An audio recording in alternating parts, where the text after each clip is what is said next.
listening. My name's David Young, and also hello and good day if you're listening to the podcast later on. We're here this evening with Ewen Jones, who's a former LNP representative of Herbert for the period of 2010 to 16. He currently works for Pickering's Auto Group in Townsville. Welcome, Ewen. G'day. How are you, Dave? Yeah, good, thank you, mate. Good. We were just following off a conversation we were having just before we introduced you there, and you were enlightening us to just the current state of things in the Townsville area, and you've got grave concerns you were mentioning, and you mentioned public transport, and I'll put it back to you that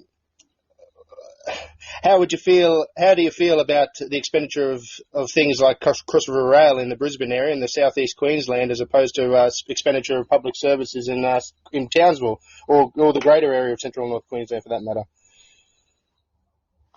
Yeah, look, I don't have too much of it. I don't have too much of an axe to grind about what they spend in Brisbane. If you have spent any time in Brisbane traffic, you know that everything down there, anything they spend to alleviate that traffic jam, is probably going to be money well spent. What I don't like is when you have everything in the southeast corner is an emergency. It's catastrophic. It's got to be done now because in 3 years, by the time we finish this, we won't be able to finish anything else. So everything's got to be pushed forward, and we always seem to get pushed back. We always seem to be. We can wait. I had a friend of mine that said, we're in Papua New Guinea. We're actually on Bougainville, and it was a fellow member of Parliament, and so we're about to cross this river, and the Japanese had built this bridge, and she said, Ewan, before the Japanese built these bridges, this river would flood, and people wouldn't be able to get across for days. And I said, well, I've just come from Townsville, and we've been cut off from everywhere for the last 3 weeks. She goes, no. Well, that's what it's like up here. Mm. That's what it's like. Yeah. And so when you've been in North Queensland, you drive down south, you know that the highway down there is never going to go underwater.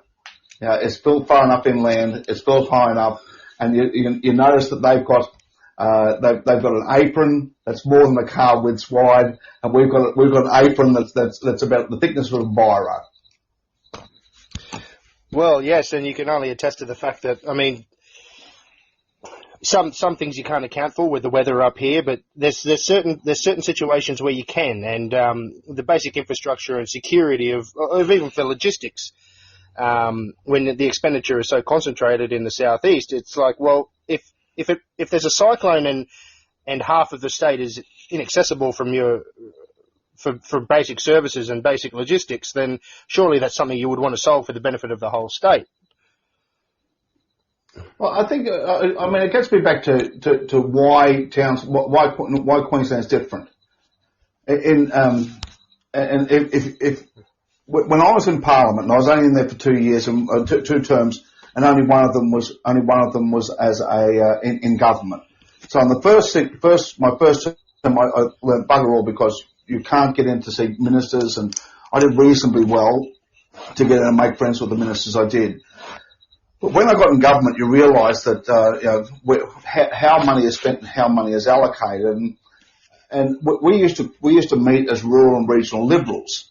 So the National Party meets as I was a member of the LNP, but I sat in the Liberal Party room. Blokes like George Christensen is a member of the LNP, but he sits in the National Party room. But we used to meet as rural and regional Liberals, and there was more people in the rural and regional Liberal team than there were in the National Party team. And I would go around and I would be talking to them about the problems I'm having in North Queensland, and they just sort of look at you with a blank face. And I said, but surely you understand that. And then they didn't. And so I actually did some research, and I came down to the thing that we're the only decentralised state in the Federation. The biggest cities in West Australia and South Australia, outside the capital cities, are about 20,000 people. The biggest city in New South Wales, outside the Wollongong, Newcastle, Sydney triangle, is Wagga Wagga, which is about 70,000 people. That's 380 kilometres away from Sydney. 380 kilometres outside of Melbourne, you're in New South Wales. We've got Rockhampton at 650 k's away, at 70,000 people and 650 k's away from Brisbane. We've got Townsville at 200, nearly 200,000 people, Cairns at 160,000, and 1,800 kilometres away. The nearest capital city to Townsville and Cairns is not Brisbane, it's Port Moresby. So when you try and get that across to people about why it's different and why we have to be treated differently, you get that blank look on your face because they haven't got that lived experience.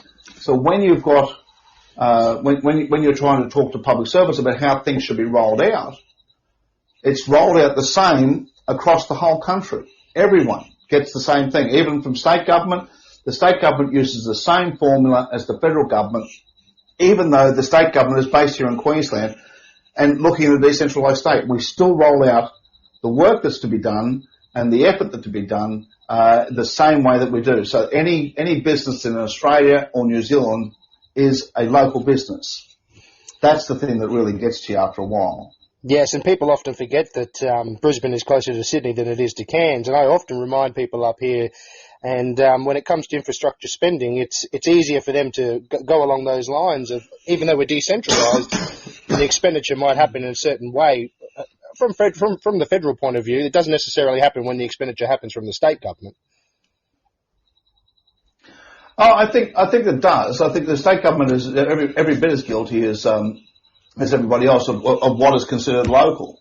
That infrastructure from, this is my position, infrastructure from government spending has two purposes. One is to provide the vital bit of infrastructure. The second is to stimulate your economy. Right now, in Townsville, we have 3 local members of a political party. And we're getting infrastructure that's rolled out. And the local member in Munningborough is Coralie O'Rourke, who's a cabinet minister, and she's standing there saying that businesses like Woolham's are a good local business. Now, Woolham's are a good business, but they're not Townsville. They've had a branch office in Townsville since 2016. And the only reason they're here is because they're winning state government tenders. So they picked up the $4.5 million Oasis, second stage of Oasis, which is a veterans mental health and health facility. They've got the Women's Centre here, which is a crisis women's centre, which is about another $4 million, another $2 million. All these jobs that could be done by truly local firms, where they churn the money through, where they buy their machinery, where they get it serviced, where their kids go to school, where they buy their cars, where they buy their homes, and where they live, and so the profit stays here. Mm. So when you've got your elected leaders, and defence is a serial offender here with this, and when you have your local member here saying that that we had 8 local firms bid for a medical centre at the RAF base, when in fact we had one local firm that got to expression of interest stage, but was kicked out because Defence, wanting to get the best value for money, said you had to build 4 of these medical centres around the country in this one tender. So the local builder got kicked out of that because he wasn't going to do them in Perth and Brisbane and Sydney.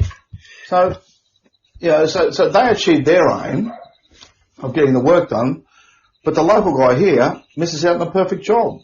And it seems crazy. You cannot get that point across. Yeah, and of course it seems crazy, and you even attested to that point of having to bid for 4 different projects in 4 different areas, and they wanted to award it to the one person that would do all 4. It seems a bit ludicrous, and I must agree with you there. And well, but you see, from their perspective, it does make sense that you put the 4 jobs together. It's one tender. They're 4 identical buildings in 4 places. Get it all done, and they work on an economy of scale. They think they can get better value for money. The fact is that the fact that my mate who got to expression of interest stage thought it might have been an $11 or $12 billion job, but it ended up being a $27.5 million job. Is Defence actually getting value for money? And how much extra are these other ones going to cost? And why is that one so much more dearer than anything else? Well, we have the same situation with the state government, not necessarily for the Defence Force, but we have the same scenario up here with the Convention Centre. I don't know if you've heard, but it was all butterflies and fairies and promises of local contractors being awarded the predominant amount of work to do with it, and the lion's share has again gone to southeast Queensland firms, if not interstate firms, and there was no particular reason for that. And it's a distinct lack of leadership. It's a distinct lack. Well, I think I don't know about leadership, but I think they actually have to understand what it is, because there's no other examples around the country of how it works like this, because we don't exist anywhere else in the country. And let me be very clear, I will never put myself in saying I know what state government is like. State government and federal government, or state parliament and federal parliament, are a little bit like rugby league and rugby union. Yes, if you've never seen them played, they look reasonably similar, but they're vastly different beasts. And so I don't profess to be an expert when it comes to what state parliament is, but it does come down to a choice. It does come down to what you're prepared to do and how you're prepared to work it. Like your convention centre is like our stadium. We've got federal government and state government money putting it in. I was defeated. I made the commitment. The government followed through on the commitment, but I was defeated at the election. My idea was that you've got four sides to a stadium. You've got the field itself. You've got the apron around it, and you've got the roads and the infrastructure around that. So there's about 7 or 8 jobs there. And if you got your good local contractors, and there's 300 million, if you got your good local contractors there to do that $30 or $40 million each, well, geez, the city would be booming. But Watpac were chosen as the principal contractor. Now, Brian Glancy here is with Watpac, does a fantastic job. Watpac does a very good job of delivering the product. And they did their best to make sure that local guys were put in. But at the end of the day, it was one job with the profit going straight off the top. And, some guys did very well out of it. Some guys made a fair bit of money, but I was disappointed with how the thing was run. I was disappointed with how it was supposed to run into the city deal and provide an impetus for the rejuvenation of our CBD, and it just didn't do it. So it takes imagination, and it takes a political will to make those things done, because the politicians have made the decision about what the tender should be and what's local and everything like that. The bureaucrats are only fulfilling their duty as to what the rules are. What we have to do, in my second term in Parliament, I started a thing called Tenders for Townsville to raise awareness of this and make sure every minister understood that the money, that just building infrastructure in Townsville is not good enough.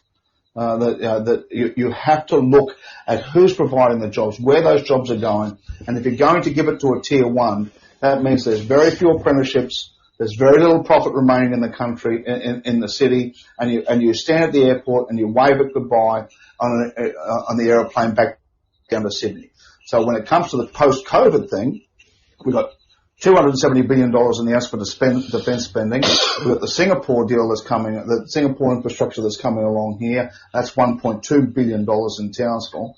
If we don't give our elected representatives the ammunition to take down to Brisbane and Canberra and say, this is what we need, this is what's happening, and this is why we're getting shafted, then nothing can happen. So blokes like you and I sitting there talking to each other is pretty good at making spit, but not much else. If we don't back it up and make sure that our elected representatives understand what's at stake. Well, that was a part of the comment I made about it, like it's a distinct lack of leadership, because once the bureaucracy takes over, you're right, they're going to just take over things according to the T and the letter of the law, and that's understandable also. But when the promises were made from local representatives like the ones we have up here of local tenders being made to local contractors, and then, like I said, the lion's share not being made, it's like, well, that distinct lack of leadership and the ability to follow through on that was a bit sad, especially if you're a local contractor. You and I, just not to change the subject too much, I'd love to actually talk about just your tenure as a representative for Herbert in the periods when you were coming up through I can only attest to the Abbott government, the Abbott years, and then turning over, you're very, very close loss to Cathy O'Toole in 16. I don't know if it was the end of 16 or start of 16. What was your general mindset of being the representative for Townsville in that time? Oh, I loved it. It was funny, I said to my wife when the election happened, on July 2, 2016, and it was very, very close, and I lost it by 8 votes on the first count. We're waiting for the second count. I started going through my diaries, and I was saying, because I was very unwell, and I'm not a great holiday taker. And I worked out that in the 6.5 years I've been the member and the candidate for the seat of Herbert, I'd had about 5 weeks off where I had neither email nor mobile phone. And I was telling my wife, and she said, "But Ewen," I said, "every time you went down to Canberra, it was like you were on holidays. You just enjoyed it that much. You just loved it that much." I mean, I'd never been a member of the Liberal Party or the National Party. I only ever joined the Liberal National Party. So I had zero political background when I put my hand up. I actually joined after the 2009 state loss, and I thought I might have a go at state politics, so I thought that'd be better from the way I approach things. And they approached me about running for federal politics, and they said, "Do you think Kevin Rudd can be beaten?" And I said, "Well, anyone can be beaten. My dad's got a saying that he's all froth, no beer. The glass is full, but there's nothing worth drinking." And so they let me run at him, and serendipity took a major step forward. Rudd got rolled. They brought in the mining tax and all that things, and Gillard took over. Early election, hey presto, I was the member. And when I went down there, my first office was R293. It was office 93 on the second floor in the House of Reps. Pardon me. And I could find my way to my office easily from the front doors, but quite often I would get lost on the way back because it's just corridors. And so I went down there, and I figured I'm an auctioneer by trade. And I think if you don't have any political background, when you go down to Canberra, you think you've got that little bit of Mr. Smith Goes to Washington, and the passion of your cause and the strength of your oratory, you'll change the destination of the country. So you're giving this speech at 8:30 on a Monday night, and there's one other person in the place listening to you. There's nothing there. So you've got to scratch your head and try and figure it out. And I said, "Well, what are you?" And I said, "Well, I'm an auctioneer by trade. I go and meet people." So I started just doing sales calls and treated the whole thing as a sales role. And I was able to deliver a fair bit for my electorate, but what I did do was, the best thing I took out of it was a lot of friendships on both sides of the house. I got some good friends on both sides of the house, got some great friends in the Senate, because I went out of my way to understand what other people were chasing. I was on a show the other day, and they were going on about Tony Abbott getting an AC, and did he deserve it? And someone had a real go at him, and I said, "Look, the politician will never win this argument, but we all serve our community as best we can. Some people are firemen, some people work for the SES, and we all do a bit of community service. Being in politics is what I found was about 75 hours a week. You have to turn up to things that if you weren't the member for Herbert, you probably wouldn't go to. But you have to understand that for the people you're turning up for, the people you're going to see, it's hugely important. And so you take the joy of what they're doing as part of your own. I found the Parliament, being in the Parliament, apart from question time, I hated question time. I found the Parliament just so fantastic, and parliamentarians just so fantastic. But I'm absolute rubbish at politics. I lost in 2016 because I didn't control my second term, and I became the issue. And it's only when you lose those things and you sit back and you have a bit of time to recollect and actually see what happened, because you're at the face all the time, that I became the issue. And if I had the chance again, I would have been better at the politics. But I'll never be real good at politics, because I will always take people at their word. If people tell me something, I take them at their word. It's who I am. Mark Riley from Channel 7 always said, he said, "You'll never make it in this game, Ewan, because you're the only bloke down here that actually answers the question." Well, So, and it's a very Central and North those Queensland things trait. there. No, it's look, being very upfront and honest to almost being brutal is a very Central and North Queensland trait, and it's better to be that way in lots of ways. Yeah. But you're right. I think when you meet in the land of politics, and sometimes you raise an eyebrow and go, I don't get it. You said you'd do that, and you haven't. I think you just have to take it with a grain of salt and say, well, that's the game you guys play, but it's not necessarily the way we do things. And I guess not to put you on the spot or anything like that. Would you attest to the fact that, I mean, from all accounts that I've ever heard, you were a fantastic representative and served Herbert quite well. Would you say that the federal politics got in the way of you actually regaining a third term? Oh, no. I was funny. Malcolm Turnbull, I voted for Tony in the spill. I couldn't believe we were actually doing it. But Malcolm Turnbull swung in right behind me. It was funny. I was going to put some stuff on Facebook and give the three local Labor guys a bit of a clip around the ear about not funding the stadium. I found it incredulous that whilst the Labor government could fund every stadium in the southeast corner, the revamp of Lang Park, the Gold Coast Titans, the Gold Coast Suns, even the netball got to go, the Gabba got redeveloped without 1 cent from federal money, 1 cent of federal money. But to get a stadium built in Townsville, they required $100 million from the federal government. And I couldn't get over that. And the paper, which is a News Limited paper, and obviously had a financial stake in whether the thing was delivered, and a few prominent businessmen around town made sure that it stayed an issue. But I handled it badly right from the start, and I became the issue, so I became the person saying no, not the government. And if I had my time again, I would have cauterized that wound a lot earlier, and got on with my time. The federal politics, I learned a few things in federal politics, and I tried to be as honest as I possibly could, and I always tried to answer the question.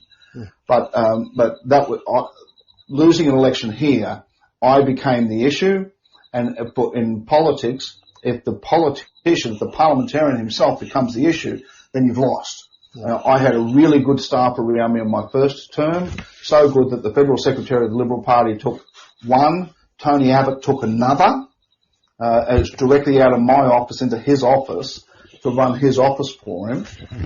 So I lost my two key personnel. One other person moved away, and I had an office of really, really nice people, but no real political nous and no killer instinct.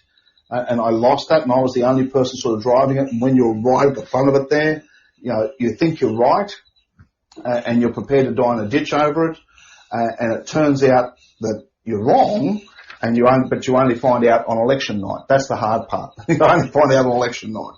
Yes, I suppose if there's a major issue like the one you just pointed out, that you I suppose you wish you could have been ahead of a bit better, and the magic carpet gets pulled out from beneath you, which is your awesome key players and your staff. I suppose, you can only wait and grit your teeth and find out whether or not you've kept ahead or not. But look, it was a very close election by the sounds of it anyway, mate, and it was very unfortunate and very unlucky. Yeah. Look, Kathy had a go. I think the other thing we've got to say is I knew going into this that Herbert is a marginal seat.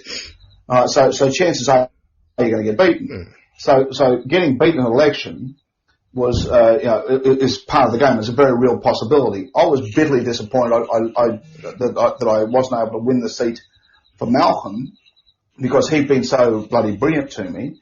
And he came up with the idea of funding the stadium via the city deal, and trying to drive infrastructure that way, and I think it was very innovative and all that sort of stuff, was trying to get those things done. But he was absolutely brilliant to me. But Wyatt Roy is still a great mate of mine. We both came in 2010.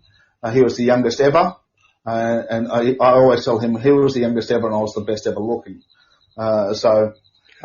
He lost his seat as well in 2016. But it's the measure of the place that I still get a lot of phone calls and a lot of texts and that sort of stuff from friends down there who want to check on things. And I think it's it's all about part of the journey. You know, where it showed up that I wasn't any good at politics was I got smashed at pre-selection. So, and that's the one that hurt. I thought that my party would back me to go back and have another go, and that hurt. That really hurt. Well, yes, especially when it was only a matter of a couple of hundred votes. That was the reason you didn't retain the seat anyway. It was 37, Dave. 37, sorry. 37 in the end. 8 on the first count. Wow. And 37 on the second. Right. I hadn't heard the final result was 37, so that's even worse. Very unfortunate, mate. Very unfortunate. Well, that's classic marginal seat of Herbert, I suppose, because it's been. I think it'll be like that for a while. Ewan, I want to ask you a question, which both in your tenure as a representative for Herbert and even now when you're walking around on behalf of Pickering's Auto Group, if you're talking politics to the people of your previous electorate, or your current electorate, but as a representative of the electorate, did you find it was a common thing, or at least infrequent, for people to mention the topics about statehood or better representation for Central and North Queensland through gaining more representation? I think everyone wants better representation. I think everyone wants more representation. But I always, the flippant line is that the answer to your question is more politicians. You're asking the wrong question.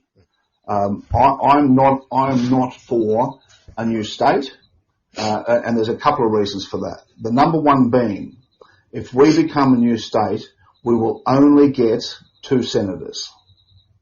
And you look at the Northern Territory, you look at the ACT, you get 1 from Labor and 1 from Liberal. So they cancel each other out.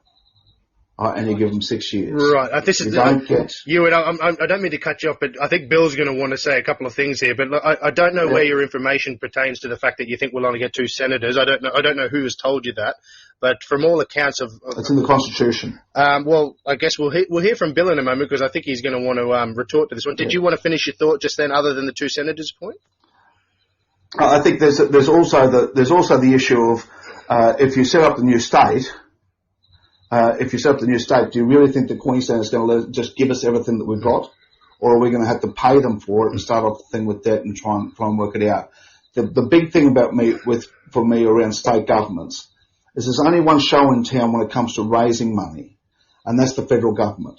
The Constitution was set up by the founding states to protect the founding states from the federal government and any new players coming along and taking too much.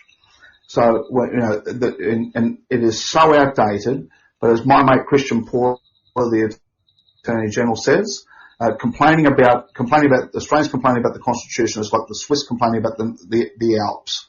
You can say what you want, but they're always going to be there. And changing the Constitution is not going to happen.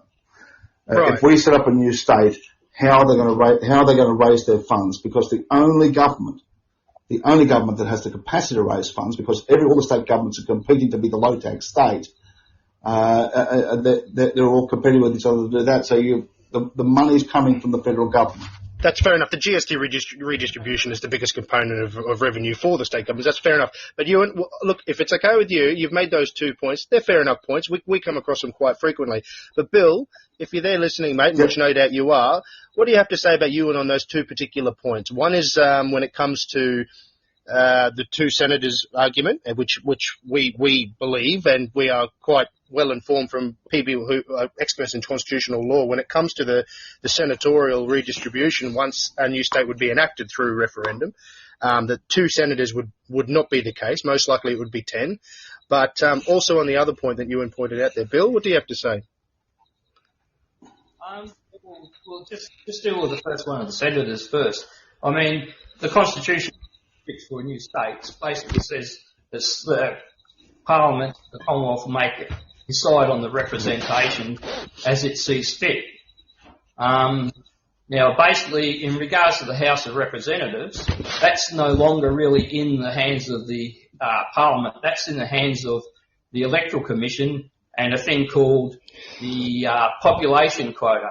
So you get the number of federal seats based on dividing the total population of Australia by 144, which is equal to 2 times the number of state senators. Because there's 12 states, which is 72, multiply that by 140. Divide that into the population of Australia, and basically that's done before about a year out from the federal election. They'll go through and they'll make that adjustment and come up with the population quota. So for 25 million people now, the population quota is about 175,000 people to entitle you to a federal House of Representatives seat. So if you look at, I think the last real change, just before the last federal election, South Australia actually lost a federal seat because its population hadn't been increasing in line with the Australian population, and Victoria picked up an additional federal seat, whereas the rest of the states maintained their current allocation of House of Representatives seats. So basically, wherever you draw the line in the population you've got in the new border, you'll divide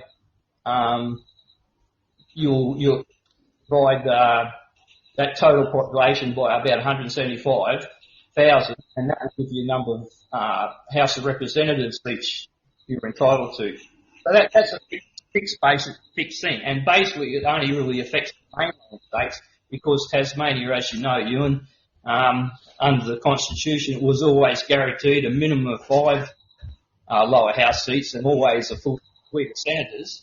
So I think they've only got about 70,000 people per their 5 seats, or 75. They almost know them all by heart. They almost know them each by name. Yeah, that's right. Now, when it comes to senators, I understand your thinking in regards to the two senators, because that's what happened in Canberra when the ACC got self-government and the Northern Territory got self-government. But they are still self-administrated territories. They are not states. Yeah. What we're talking about is a new state under the Constitution. A new state is not a second-class state. A new state has equal rights of any other state. What it has to do, what we've got to do to make sure we get that for the area we take off Queensland has got the population basis to guarantee us at least 5 federal lower house seats. Then we can argue the case that we're entitled to the full suite of senators, because in the comparison of Tasmania, they're smaller population, the smaller economy, and therefore we'd have the right to go and ask for the full 12 senators. And it's discussions with people like Professor David Flint and also Professor Allen down at Queensland University. It basically says out that yes, we would get a full suite of senators provided we have that population base to ensure that we got the five federal seats, because we'd be a fully fledged state. So that sort of addresses that sort of area. There's nothing. But Bill, I think, sorry to butt in, but I think my issue here is that you're thinking the document's about being good for all Australians. The Constitution is a document about being good for all Australians. The document was set up by the founding states to make sure they never lost power. Right, so for us to get 12 seats, you're going to have to get the agreement of all the other states.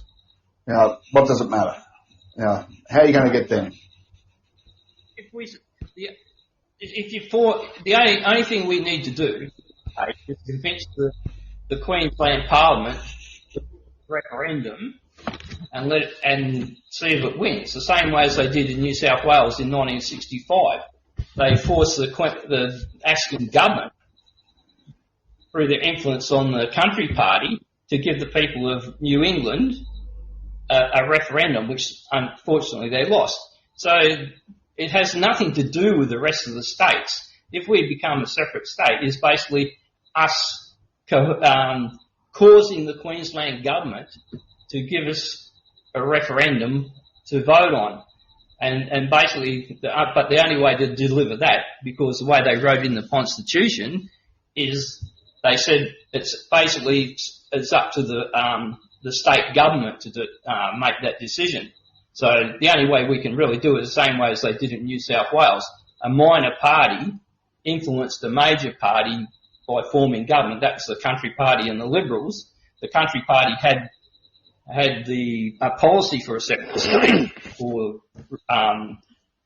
northern New South Wales up around New England, and part of the agreement was when they formed government, the Askin government would provide the referendum. So it was based on a balance of power. The Country Party held the balance of power and forced the Askin government to deliver it. So okay. Well, so let's hypothesize. Let's go down the line where you've got 12 senators. All right. So you'll get, say, 5 from the coalition, 4 from Labor, and 3 crossbench. One being a radical left, 2 being 1 from the Greens, and say 1 from Hanson and 1 from Catt. You're in the same situation as the senators now. But that doesn't matter. They're looking after our interests. They're not looking after your interests. They're looking after their pre-selectors' interests. Well, they're looking after the senators in Tasmania look after the interests of their state. Like Lambie, like she goes into the Prime Minister he wants support, and he wipes off $158 million off their public housing bill that they owe. In South, you've got which is money that was owed to a state government. All right, so the federal government again is coming in to fix up something that was done by a state government. Yeah, well, the federal government handed over the money to pay for it. But then you've got that situation where you've got the defence industry. The bulk of the industry sits in South Australia. And we need to get a share of that. No, that's not right. There's a lot. The Australian Submarine Corporation is in South Australia, and they've got great big docks down there. But I think New South Wales and Victoria would have something to say. And I think Amberley is probably the preeminent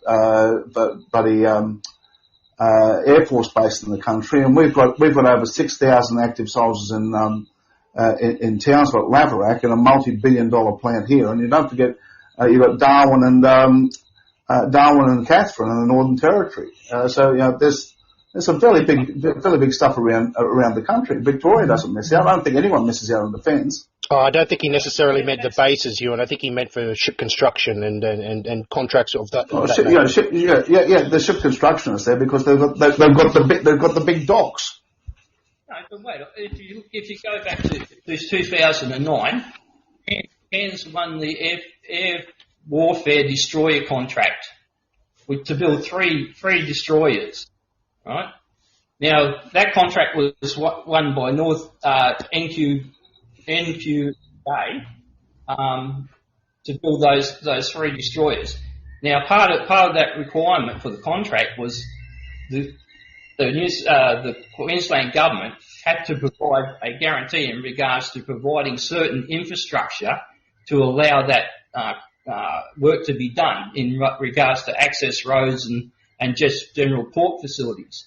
Now they reneged on that, and the contract went to South Australia. But at the same time, there was a problem in South Australia in that the car industry was basically going defunct, and so there was a need for the safety of people like Pine and other interests down there. There was a need to keep the South Australian economy going. Well, 2009, Pine wasn't in power. Pardon?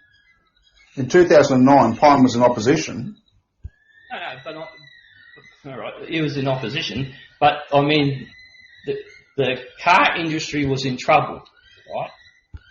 And it was basically going out, and the interest of the then Labor government was to make sure the South Australian economy stayed viable, and the ship project going from Queensland or Cairns, North Queensland, down to South Australia was basically facilitated by political interests rather than sticking to the contractor who won the work. It was either that or they simply didn't. The state government simply didn't have the money. Now, it's either one or the other. They've either shafted cans, and knowing full well that in 2012 they're going to lose the election anyway, and lose the 3 seats, but only for a term, or they did not have the bloody money. And we all know that Queensland was broke at the time. Queensland's broke now, Ewan. Queensland's still broke. You know, so if you shive off a whole heap of North Queensland, Central and North Queensland to create a new state, don't think it's going to come for free. Mm. Well, I want to bring back. They're going to want to get paid for hospital. They're going to want to get paid for hospitals and.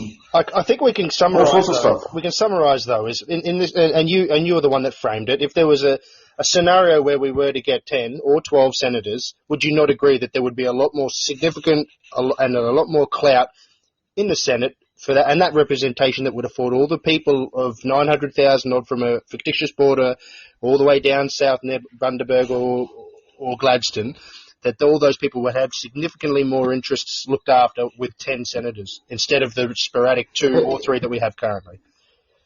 It all depends on whether you say the 158 million that Jackie Trad got is significant. Now, the 158 million that she got wiped off as state debt, which didn't go to anyone, it was an accounting exercise where the federal government transferred money or transferred debt. All right, so what you actually want in all this, and I don't care who's in power, but what we want is to get behind who's developing North Queensland. And the only way to develop North Queensland is to generate wealth up here, and the only way to generate wealth up here is to change the tender process, and the only way to change the tender process is through good representation in the House of Representatives, not the Senate. The senators, especially populist senators, especially senators who are populist.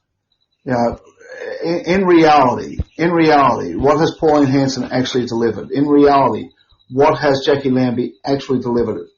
In reality, and given that he's only been in Parliament since 1974, what has Bob Katter actually delivered for his electorate? So if you look at the populists, what do they actually deliver? You've got to be in government to deliver because they're the ones that sign the checks. Look, I won't necessarily take that point. I might take that point a little bit for Pauline if you say that there's a distinct lack of things that she's delivered. But for Jackie Lambie, she's got a distinct lack of need to Tasmanians, the Tasmanian needs. They're not going to have shipbuilding put down there. They're not going to build any more dams. Yeah. No, just so having her there in the press every day, jumping up and down and making statements. Andrew Wilkie's in the same boat. What have they actually delivered? There's a distinct lack to actually deliver certain things for Tasmania because their ability for economic growth is significantly less than Central and North Queensland. Would you agree to that? Well, no, I think Will Hodgman down there when he was Premier did a whole heap. Tasmanian produce is recognised the world around. They have significant issues down there. I'm not saying they don't have significant issues down there, and I'm not never at any stage say I'd rather be in Tasmania than here. What I'm saying is that to get better funding, and if you're going to start up a new state. You want to be in government because in government you sign the checks. If you're on the blue carpet in Canberra, you can do stuff. If you're not on the blue carpet in Canberra, and in 2004 Howard controlled the Senate and brought in bloody work choices, of course, but he controlled the Senate and he didn't need any of them. In 2010, Bob Katter was part of the balance of power. What did we get? And realistically, I'll ask you again, what has Pauline Hanson actually delivered for Queensland?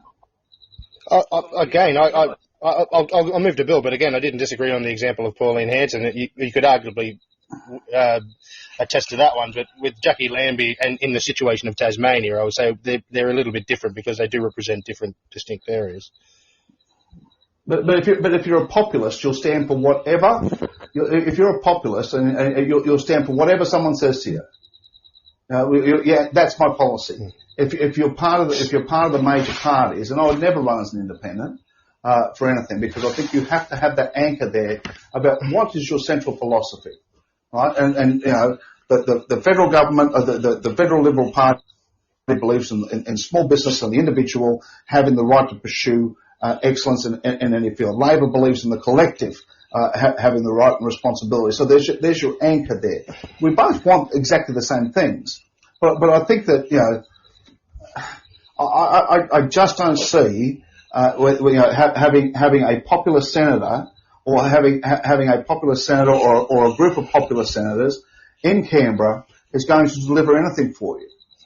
Because at the end of the day, state government is about the provision and the maintenance of infrastructure. Now, if you want a better North Queensland, we've got to get behind. Like in the white paper, in the North Queensland, North Australia white paper, it says to develop the north of Australia, we have to. The business as usual can't happen, and yet both sides of politics have continued with business as usual when it comes to the tender process.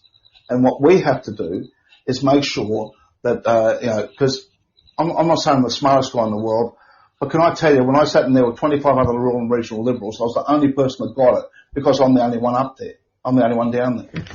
And now, Bill Thompson here, he's in his first term, so he's just the same as anybody else. He's got no real political background. He's trying to learn the ropes. I don't hold anything to him. But Warren Inch, he knows exactly what's going on. He's in the Liberal Party room most weeks telling people about what's going to happen in Cairns and the Cape and the Tableland. He's he's down there making those things there. And that you've got government infrastructure up there is in large due to what's happened because people have been in government. Bill, did you have a thought from that previous point? Well, basically, we're not talking about a Senate that's just made up of populist senators or that. We'll have the same sort of political system as any other state's got. You'll have your LNP, and you'll have your Labor Party, you'll have your Greens, and then you'll have your minors. And whatever the output is in regards to the ballot box, what's selected, well, you'll have some from here, some from there, and maybe the odd crossbench one. But that's just the same mix of as in any state. But the whole point is they're there for North Queensland, not there for Southeast Queensland or anything. They're looking after our interests. So that's basically the main thrust of having our senators, rather than depending on the 9 senators who happen to live in the southeast corner, and then the 3 senators who choose. They're still minions of their Brisbane-based headquarters party, but they choose to live in Rockhampton for Canavan, Susan McDonald's in Townsville, and Nikita Green's in Cairns. But they choose to live there, but they're still Queensland senators, and they're also still part of the party machine that resides in Brisbane. But I think we've done the federal sort of thing. Just another question in regards to the federal sphere. Do you think the federal government gets too involved in the nitty-gritty local politics in regards to, if you go to the sports route, is the federal party getting too involved in small things close to the ground rather than keeping in line with what it was really there to look at? I don't think there's anything. I think you're 100% correct there, Bill. I've always believed that we don't aim high enough. But I also think it is a natural, and look, I'm not spoiling for an argument here or anything like that, but I think it's a natural consequence of state governments and local governments that don't bloody do anything. One of the things that I hate is the national disaster and recovery stuff that goes on after a major flood. You've got local governments in Wide Bay and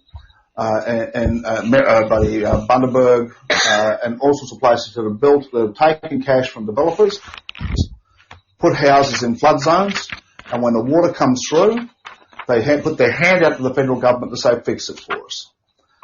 So the federal government, is trying to do more about prevention and all that sort of stuff, but we're coming up against all sorts of things. And like, I'm 4 years out of it, but I don't think anything has changed. You've got state governments that, that if we give, and it goes for both major parties. If we give $200 million to a job in Cairns, the state government will screw that job in Cairns to $140 million and take $60 million to put down in the southeast corner or put somewhere else in the state that needs to be done. I would prefer constitutional recognition of local government, which would allow federal governments to fund directly to local authorities to get the work done. All right? And there's the other thing I would prefer is that, when it comes to these big jobs, they say 80% of jobs has got to be local. My bugbear on that, on the big jobs that we do, is that if some bloke comes out to change a fan blade on a desk fan, that's one job. What I want that changed to, and what I want people like Warren Inch, Philip Thompson, and George Christensen to do, is to get down to camp. We want 80% of the money, or 80% of the hours, or 80% that's actually quantifiable in real cash. That's the thing that will change how it happens up in North Queensland. Because the problem is we do get the nice shiny bits of infrastructure, we don't get the wash through of where the money is actually coming from. Like in Townsville, they say a soldier's wages, depending on which study you read, washes through our local economy between 8 and 10 times. For every dollar they spend, there's $10 value. All right. When you get a big bit of federal government infrastructure or state government infrastructure, because it's being done by Lend-Lease, you get one wash. You get the nice shiny bit of infrastructure, but you get nothing else. And that's what's wrong with regional Queensland now. And unless you have a mindset in the federal government to change that process, unless you have people down there fighting for it, then you're not going to get anywhere with it. And we'll all end up, quite often I ask the question, why don't we just all pack up and move to the Sunshine Coast? That's our option. Because, what was it, the Catholic Church, the Bishop of Goulburn, the state government came through and said that, you have to fix these toilets, and he said, we don't have the money to. And they said, well, you have to. And he said, well, I closed the schools, and they dared him to. So he shut down, and 3,000 kids turned up at the bloody state schools on the Monday. Their toilets turned out to be quite okay. If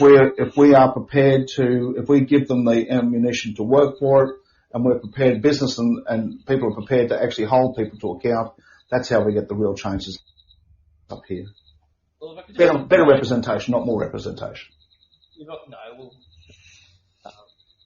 If we just go back to the local government sort of thing, a lot of people think there's 3 tiers of government, and the local government's a government, but it's just an administrative arm of the state government.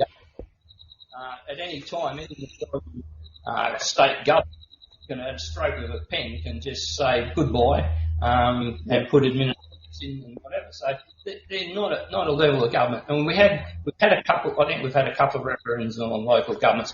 I think the most notable one was in 1988. Was trying to have recognition for local governments, and that lost in every state. It was probably was the failed referendum. So, I mean, we've just got to deal with the hand that we actually can play, and that. You've got to deal with the hand that can actually win. The reason that didn't pass in 1988 is because every state campaigned against it. Right, so that's why constitutional reform is so difficult in Australia. That's what I said, the line of Christian Porters is so difficult in Australia because you've got to have a majority of people in a majority of states. So if both sides have an argument about it, and the same as wanting a separate state from North Queensland, getting 12 senators or 10 senators or more than 2. So what they're going to do is they're just going to sit there and say, we're going to vote against it. And you'll be up against the whole lot.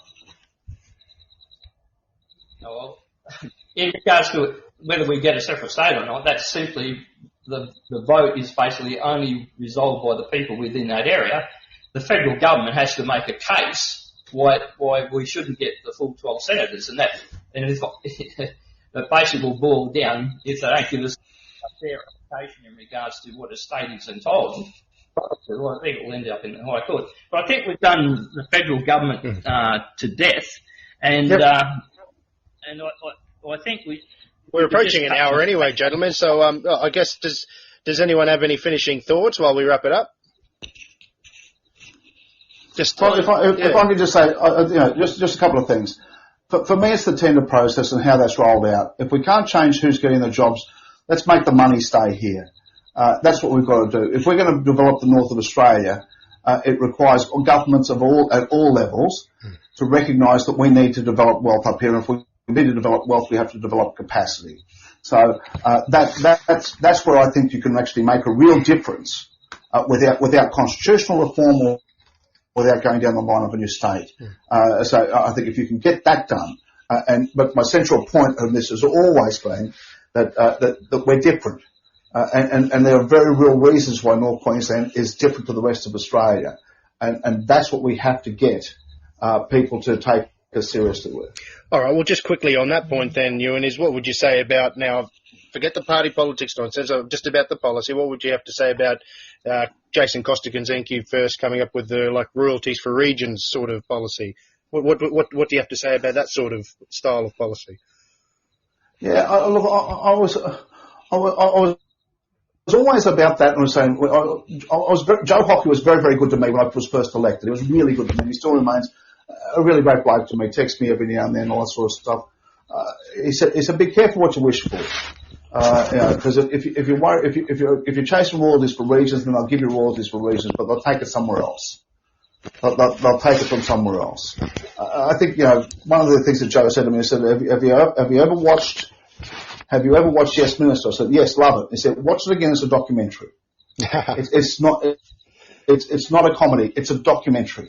So you're at war down there, and making things like royalties for regions. And Campbell Newman did it. Royalties for regions. It's just an accounting exercise.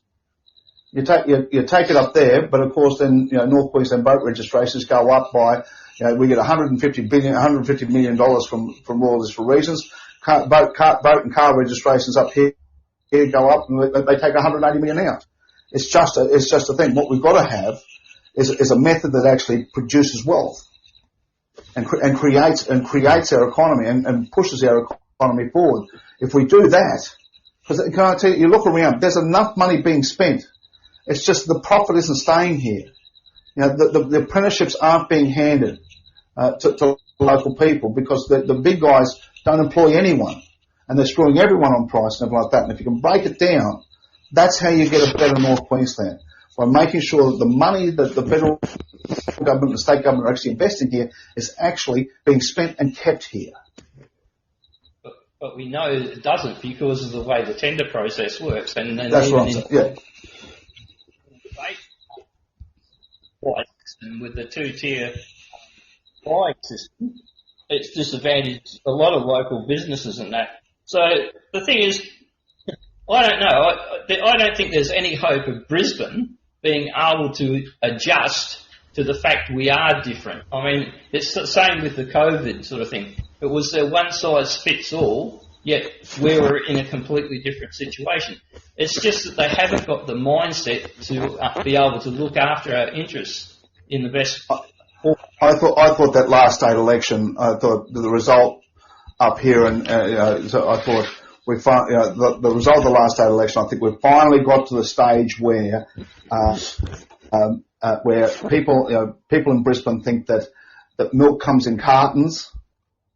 That it doesn't come from cows. State comes in a packet. The beef and cattle, the beef and cow are two different things. Lamb and sheep are two different things. I think we finally. I agree with you at that, but it's Bill, that's an excuse. It's not a reason, and all it means is we have to work harder because we choose to live up here, and it's dear as poison to live up here. And the reason no other state is decentralised is because it's dear as poison to run a decentralised state. But we've got it. Now we have to make it work. Brisbane don't care about us because they don't have to. We have to care about us, and we have to force the issue. by better representation and more cogent arguments and driving the argument forward and continuously and as one voice. Well, that's never going to happen because you always got party politics. But when you boil it down, it's on the party. So how's the new state going to do it for you? Because you'll always have party politics. I understand that, but those politicians don't belong to the machinery in Brisbane. They belong to the party machinery wherever our capital is. And all I'm saying, it doesn't matter how good a representative you have here. They go down to Brisbane and the party and whatever. They might fight hard in the caucus room or in the party room, but when it comes to after that's been discussed and decisions made, they just come back as minions and say that.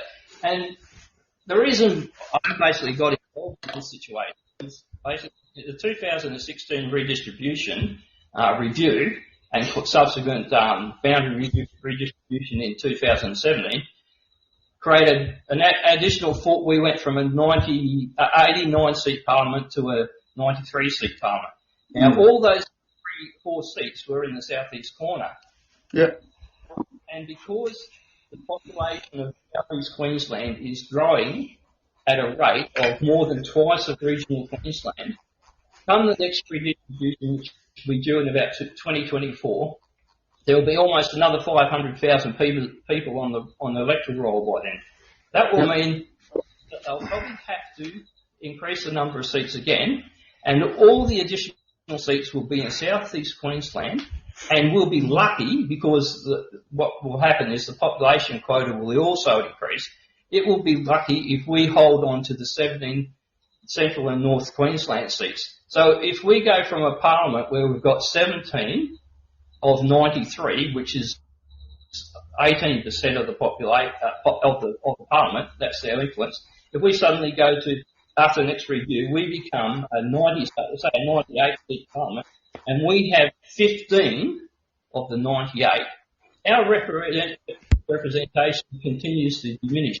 At what stage, as the population of Queensland grows and that southeast corner continues to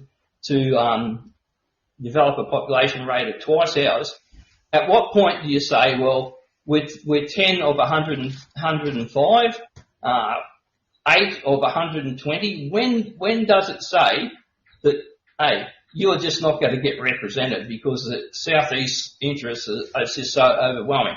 And if you go back to sort of before the end of the colonial days, that was the same complaint they had back in the 1890s when they first petitioned to have a separate state. They were completely overwhelmed by the southeast corner politicians, and it's the same sort of thing. So, what's your solution if we sort of end up as say 10 members of the Brisbane Parliament out of 20? Where would we stand then? Well, that's what I said before. I said, we have to prove the case. Otherwise, we should all just shift to the Sunshine Coast. Why shouldn't we? I mean, I used to say I was very lucky. The seat of Herbert was just Townsville. And I argued that the seat of Herbert and the seat of Kennedy should split the seat of Kennedy, down the Flinders Highway and one base, so that you have more regional representation. But I always joked to Malcolm Turnbull and I said that Malcolm Turnbull and Joe Hock, in the city of Sydney, thinks about how hard it is to get around all of North Queensland. He says, mate, I live 8 kilometres away from my office. It took me 4.5 hours to get home the other night. Don't tell me about traffic. Everyone's got problems. What we have to do is recognise ours, recognise what ours are, and we have to come up with the answers. Otherwise, like I said, Bill, we can all just shift to the Sunshine Coast. Now, I don't want to shift to the Sunshine Coast. I bloody love it here, and I'm doing what I can to raise awareness about what it's going to be. Now, do I have any faith in state parliament to actually do it? No, I don't, because they don't have any money to do anything. I only have faith in the federal system. I used to say I'm not a federalist, I'm not a centralist, but it's the only thing that makes sense And I think what we have to do is just continue to work on the federal government and pick at the edges to make sure that the money and the investment comes here. Because if you have a great lifestyle, if you have great jobs and you have a great future, people will shift here. Now, we went through golden ages in the early 90s where both cities went through the roof and all that sort of stuff. We're very different cities. I don't pretend to understand what makes the intricacies of Cairns. I am vitally worried about Townsville's economy and Townsville's prospects. And you look at places like Innisfail and Charters Towers and say, don't think we're too big to fail. But it comes down to business, and it comes down to the people in the community having the say and making sure the political leaders do. And I think, the most important people in these things, in these arguments now, are your mayors. Because I think they're the ones that have to stand up and fight with things because they're the ones that have the budget and the access. So I have great faith in the resilience of North Queensland, North and Far North Queensland and Central Queensland, although if the world ever needs an enema, it'll be inserted in Rockhampton. I got kicked out of the Heritage Bar in 1981 and I did nothing wrong. But if we want North Queensland to survive and prosper, to grow and prosper, it's up to us. It's not up to Brisbane because they're busy enough with their own stuff. I don't worry at all about what's going on in Brisbane because it's none of my business. I worry about what we're doing here, and I think what we have to do, and good on you fellas for going down the argument of creating a new state and trying to do something. It's worthwhile exercise. Right? But at the end of the day, what we have to do up here is create wealth.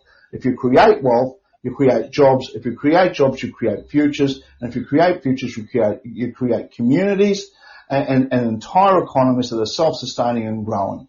And I think we've got to stop looking to the southeast and start looking to Southeast Asia to forge those things there. Look to the Melanesian world and look to partner with those people there. Look to other areas that we can drive investment and growth into our communities. And it's great that we can all agree that while we don't agree on the way to get better representation and a better lot for Central and North Queensland going into the future and for future generations, at least we all know that something's wrong and we do need to ensure that we can battle away in our own respective ways to gain that better representation and a better lot. Gents, it's been an hour, so we better wrap things up. Bill, did you have a finishing point you'd like to say?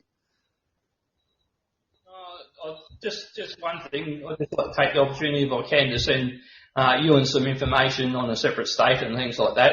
And just a quick one in regards to if we did separate, we've been paying taxes and contributing to Queensland for 160 years. There's no need for us to repay for the schools or hospitals or anything like that. We've already paid for them, and if we were separated, we wouldn't be getting a bill from them. I think Ewan must have got disconnected or something because I did get disconnected there for a little bit, but oh, he's back. Sorry. Well, yeah, and yeah. Ewan, did you catch Bill's comment there? He wanted to send you a couple of things. I caught the last bit. Can I tell you, I wouldn't give anything away for free. I wouldn't give anything away. If I was in Brisbane, what do they owe us? If we're going to get a separate state, what do they owe us? Why wouldn't they say it? I think that's. I don't know the answer to the question, but all I'm saying is, if I was in the southeast corner and the vast majority of taxes paid in the southeast corner, payroll tax and stamp duty is paid in the southeast corner for actual state taxes, and so we're just going to give away all this stuff to this new state, and they're going to be without us. They're not going to upset. Politics being what it is, they're going to sit there and say, well, we're going to stick it to them. Oh, look, no, that's politics. Of course, Parliament. It's not Parliament.